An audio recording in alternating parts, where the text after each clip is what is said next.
السلام علیکم دوستوں، امید ہے آپ خیریت سے ہوں گے۔ ایک دفعہ ایک شہد کا قطرہ زمین پہ گر گیا، وہاں سے چیونٹی کا گزر ہوا تو چیونٹی نے گزرتے گزرتے اس شہد کے قطرے کا مزہ چکھا، تو پھر وہ جانے لگی۔ ابھی اس نے آگے جانے کا ارادہ ہی کیا تھا کہ پھر خیال آیا کہ شہد بہت مزیدار ہے، تھوڑا سا اور چکھ لیا جائے۔ وہ واپس پلٹی تو شہد کو پھر چکھا اور پھر جانے لگی۔ پھر خیال آیا کہ شہد تو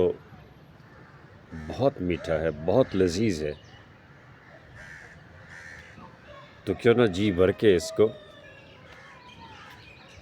چکھا جائے، کھایا جائے۔ وہ واپس پلٹی اور اب کے بار اس نے شہد میں غوطہ لگا دیا اور خوب مزے لے کے شہد کھایا، اور اس کے بعد اس نے شہد سے نکلنے کی کوشش کی تو اب کی بار اس کی ٹانگوں میں شہد کی اتنی چکناہٹ آ چکی تھی کہ وہ اپنی ٹانگیں ہلانے کے قابل نہ رہی۔ اس نے نکلنے کی کوشش کی لیکن ممکن نہ ہو سکا،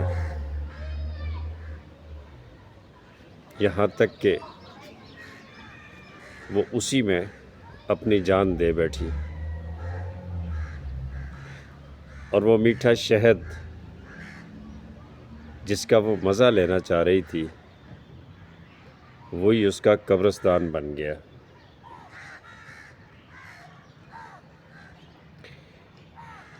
یہی حال اس دنیا کا ہے، اور یہ دنیا شہد کے ایک بڑے قطرے سے زیادہ کچھ بھی نہیں۔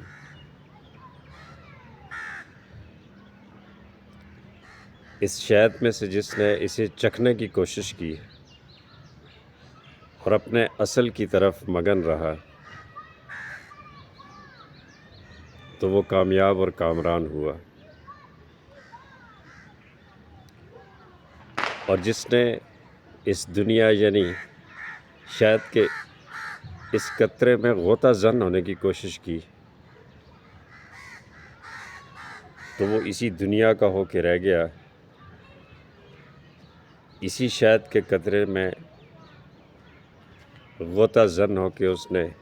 اپنی جان دے دینی ہے، اور جو کام اس دنیا میں اس نے کرنے تھے وہ اسی طرح ادھورے رہ جانے ہیں۔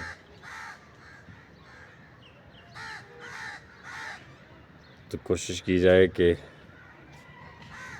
شہد کے اس قطرے کے مزے کی حد تک جتنے ضرورت ہے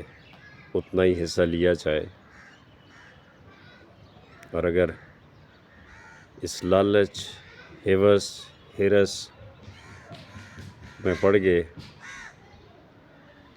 تو پھر مقصد زندگی سے ہم بہت دور چلے جائیں گے، اور یقیناً ہماری نجات نہیں ہوگی بلکہ ہلاکت کا بندوبست یہ شہد کا قطرہ یعنی یہ دنیا ہمارے لیے بن جائے گی۔